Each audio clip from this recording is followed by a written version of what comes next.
Hello everyone and welcome back to Crafts by the Bow. This week I've been using little tiny scraps of designer series paper and I've been making herringbone cards, and this is one that I made a few years ago and I've cased this one, but on my Facebook Live I made a slightly easier one, and you can always catch my Facebook Live on Crafts by the Bow, or I also upload here to YouTube. So you can check back to see which card I made as well. But this one I made, it must be 2.5 years ago, with the gorgeous paper that we had at that time. And I wanted to make something like this. It's just a bit of a stepped up version to the one I made on my Facebook Live. And this is the card that I'm making. I'm not going to make it a sympathy card this time. And although it's in blacks and whites and greys, it doesn't have to be, a somber card. You can just brighten it up a tiny bit. And I'm using paper from the Celebration. And it's one of the free papers. It's this beautifully penned. And it says it's black and white, but when you look at it, you can see that it has grey tones. So it would go really nice with something like the Smoky Slate and maybe Blushing Bride or our Petal Pink, because greys and pinks go together nicely too. But I'm going to make it just the same as I made this card, and just, as I say, just add a little pop of colour. So what we need to start with is just the thick basic white cardstock for our base. And if you check my blog here, I will put all the measurements on there. Excuse my reach. I will put all the measurements on, so you don't need to be, trying to write it all down now. So it's just half a sheet of cardstock folded in half, and I've got basic black for my layers, and I've cut two the same. One will go here and one will go on the inside. Okay, so let's attach those straight away. Okay. I love to get the most use I can out of my designer series paper. So even if my strips are tiny, I try and save them all, and sometimes it will be a big enough strip, that I could use squares or little rectangles. But when it's a tiny weeny piece, it's always great to do these herringbone cards. Okay, so that's our base all prepped. Now for the inside and for the outside, I used the contour dies. And let me just show you those ones. It's from the Colour and Contour set. It's from this set, and this is the sentiment I'm going to use this time. And these are the dies that match. And I've had so much use out of these. I love this one for making a scallop pattern of designer series paper or card. But today I'm going to use this piece. And let me find them, because I have already pre-cut them. You see, it's just a great size for a layer on a card. So I've cut two of those in the basic white, not the extra thick card, just the normal. And I used this little, I think it's a little leaf, and I've just stamped one of them ready for the inside, just with my Memento Tuxedo Black. And let me find that one. Here we go. Because I know sometimes you want to watch the ideas, you don't want to watch lots of stamping or colouring. So I've pre-prepped all my stamping on here for today. Okay. Now even that on its own, I think that's great for the inside of a card. You don't have to put a lot more embellishments or colouring or anything. Just that nice little black and white image there, I think looks pretty. Okay, and then I've got a second one that's going to go on the front.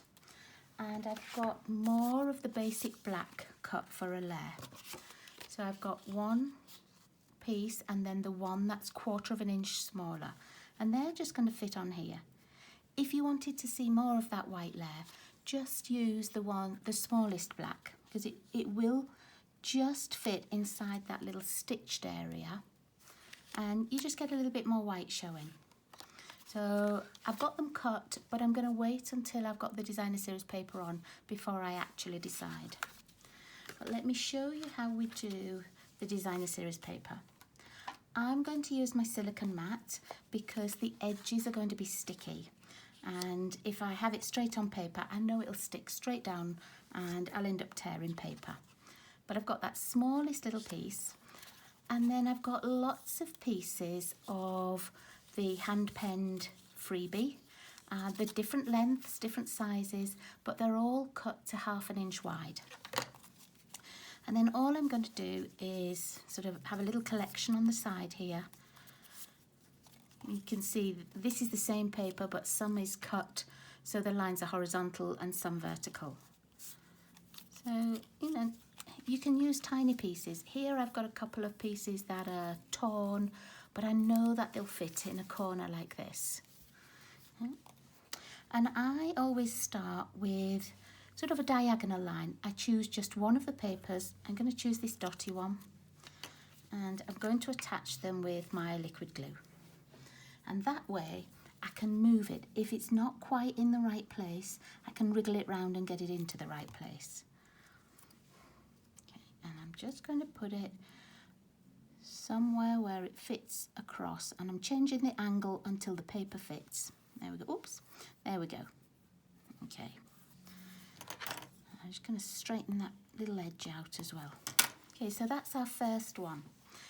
Now, on the Facebook Live, I showed you that you could butt these up and not leave a gap between if you didn't want to. This time, I'm going to leave just a tiny gap, just like that. So you do see the underneath card layer, and that's why I've got the bigger layer the same colour, so that it looks like this black little gap that I've left runs into the main piece. If you're butting them up, it doesn't matter what colour piece of card you attach these onto. Okay, now I'm just going to move that one and find a long piece. Let's have a look. I think I might put this on just because it's a longer piece, and then all my other pieces, they're going to go a different way. Okay, so let's pop this on. And really, the most difficult part of these kind of cards is choosing which little piece of paper you're going to put on next. So, you know, you don't have to do a pattern. You can just do whatever coordinating pieces of designer series paper you've got. They don't even have to all be from the same pack. Okay, now let's choose some different patterns. I'm going to start and go up here. So you might not need very much. Let's start over here actually. I only need a tiny piece here, but I'm going to leave it all on there just until it dries. I'm just going to snip a bit off. There we go. And then the same with my next patterns.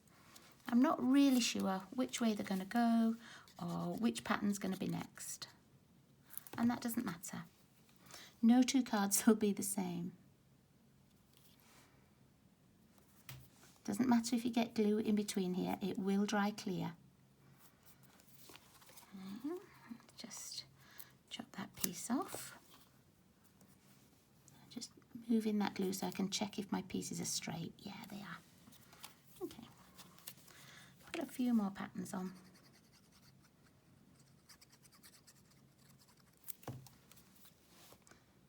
And if you wanted, on this kind of black and white paper, if you wanted a little pop of colour, you could always colour in these little flowers too. And that would give you that little pop that you needed.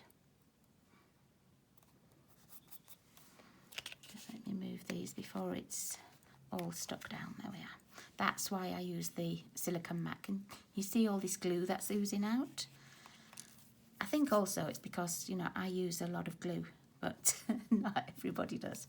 Okay, now I've got those three going that way. I'm actually going to put a couple more pieces over here that go sort of on the diagonal left to right, just to make it a little bit different. Let's see. Let's pop this piece in next. I don't want them all going the same way, or, you know, only going up and down or left to right. I just want a little bit of a different look. Let's move that one down a little bit. So it can be a little bit time consuming just adding these pieces. Now, where I've got this tiny piece left here, what I'm going to do is use an overhanging piece. And that way, I'm not using a whole piece up, you know, I'm not cutting into a big piece, but that will just fit perfectly in there. I'm not going to trim it till it's a little bit more dry. Okay, I'm going to turn this round and start working the other way as well. And I think I'm going to put another horizontal one on. So let's find one that I haven't used there yet, because it's quite a long piece. If I don't have a long piece, then, you know, I'll change the pattern. That one's not quite long enough. So I probably only have these that are long enough. And let's pop that piece on then.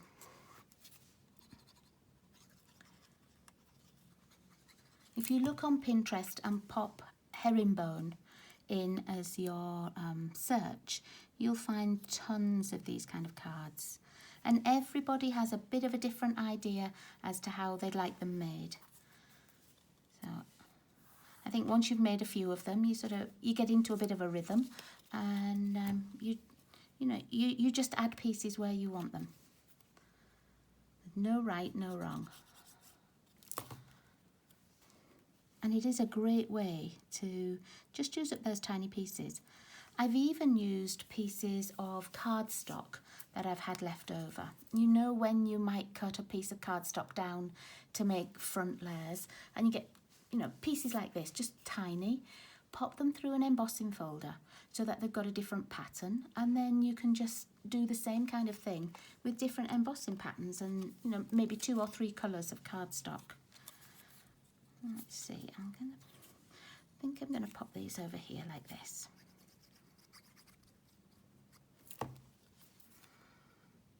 And if you do make this and you don't like how your pattern's turned out, you haven't really wasted anything. You can easily change it, you know, easy go with a different pattern. So it's not costing very much, only time really. Oops, let's pop that down, it's still stuck on my finger. I'm going to chop that piece off. And I find that I don't even make the same pattern more than twice. It's just easy to pop one piece down and then go wherever you want. You don't have to have a set pattern that you're going to do. Again, I've got one of those tiny little pieces, so you can either use an overhang or a little piece that you have left. Let's just take this off here. Let's see what overhangs I've got that I haven't used really. Well, I haven't used much of this pattern. What's on there? That flowery one. There's another piece of it, look. So just going to pop that one in. And I'm going to pop it this way. It won't matter which way it goes because it's not a, you know, a really directional pattern on it. Okay, and then I'm just going to turn it over, and I'm going to use my bigger scissors. If you want, you could put it through your trimmer and cut it off with your trimmer, but just bear in mind that the blade might get a little bit sticky. So afterwards, you know, go over, maybe use something like, oh, I haven't got any just here, something like the hydrogen peroxide or a hand sanitizer on a little cloth, and that'll clean the blade up nicely. And just be careful that you don't get your finger in it. I've cleaned the blade on my trimmer before and poked my finger right on the sharp edge, and they're quite sharp, those bits. I'm going to stick these all down here because I'm not using these pieces.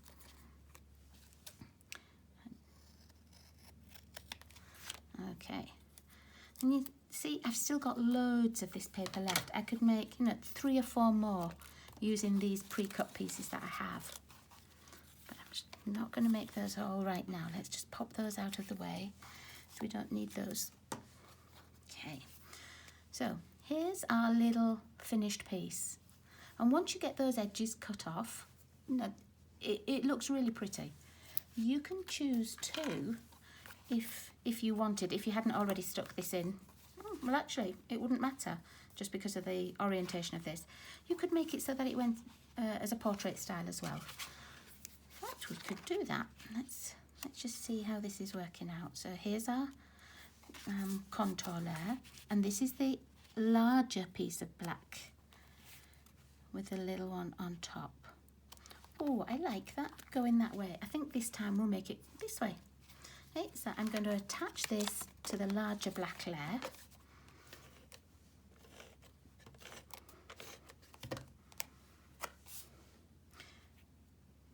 Let's make sure there's a nice little border all the way around. There we go. And then before I put it onto the white piece, I'm going to decide if I'd like a ribbon. So I'm going to actually glue this piece down. So I'm not trying to lift that up and work out if I want a ribbon round as well, because the ribbon wouldn't go around this piece this time. Okay, so I have already made my little label. I used this exact same frame, and that is from the In Bloom set. But you can use anything you've got. You could do a punched circle, you could use something like the tailored tag, you could just cut a rectangle of card. So that's this one here.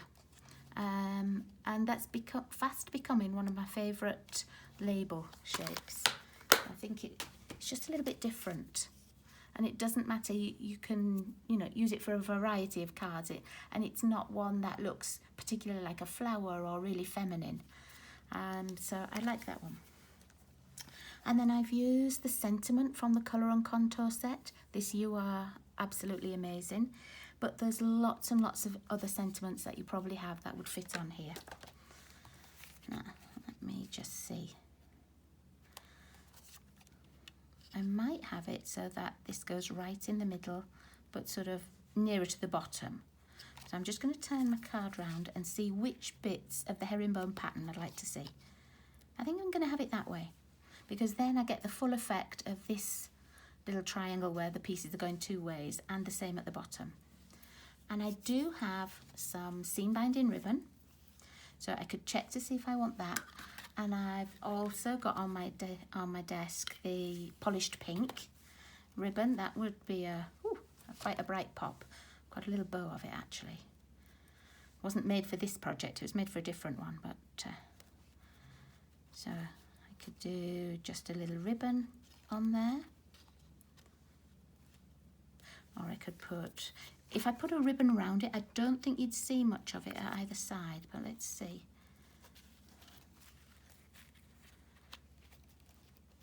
Because the label's quite big. Yeah, you would only see that tiny little piece. But actually, that might work. Let's do that. So I'm going to put a little bit of my tear and tape down here. Oh, not my tear and tape, my stamping seal. And let's just decide where I want that to be. I'm going to have it up here. And I'm only going to do a tiny little overhang onto that tape there. You don't need to wrap it all the way around. It saves you just a little bit of ribbon too. There we go. So I think I might put this piece up on dimensionals this time as well, just to give a little bit more height. Or I'll put the label on dimensionals. Let's have a look. Maybe I'll put the label on dimensionals. Yeah, I think that's what we'll do. So I'm going to take this off, and I've got a little piece of adhesive there, so let's get rid of that. You could attach this with any of your glues. I'm sorry, I've got lots of little bits of wet glue on my fingers. I should have given them a wash.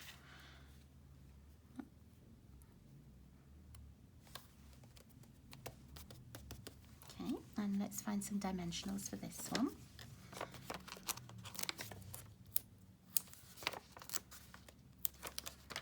What I do like to do is make all of these little herringbone pieces first. If I'm doing a batch, then I'll do all of these pattern pieces first, and then set them aside to dry, and then I can just make cards as I want, and as I get little little scraps of card, then I'll do it that way.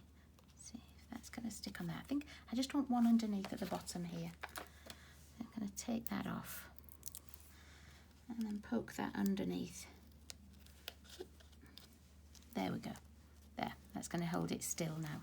It was just sort of seesawing up and down a bit because I'd stuck it over the ribbon, I think. That was why. Okay, and then I've got my little pink ribbon that I can put, might just put it down here at the bottom, but let's make those tails the same length.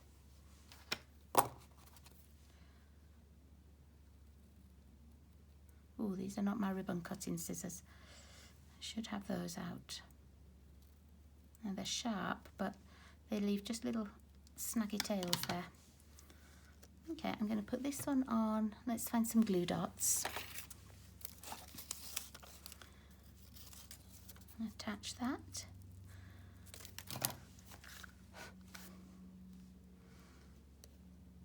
I'm going to put it right on the very bottom of that label. Okay. And if you wanted, you could add some rhinestones. These are the in-colour rhinestones that go with this polished pink ribbon. So you could certainly, add a few little rhinestones to brighten it up. Or if you don't have the same colour rhinestones or pearls as your ribbon, use your blender pens and just colour them in. But that's my card for today. What I have also done in the past is on my envelope, let's get one out. I've sort of made a matching pattern. If it's going in the mail, I don't tend to do a little matching pattern like this because it can get caught up in the machinery. But otherwise, sometimes what I'll do is I'll just put a few little pieces across on the corner like this. And then trim those off, just so that it sort of matches here. Or I'll use a bigger piece of the designer series paper and do a piece on the back of the envelope. Or even if I've stamped something, an image like a flower, I'll do the same stamp in here. So I do like to try and make my envelopes to match.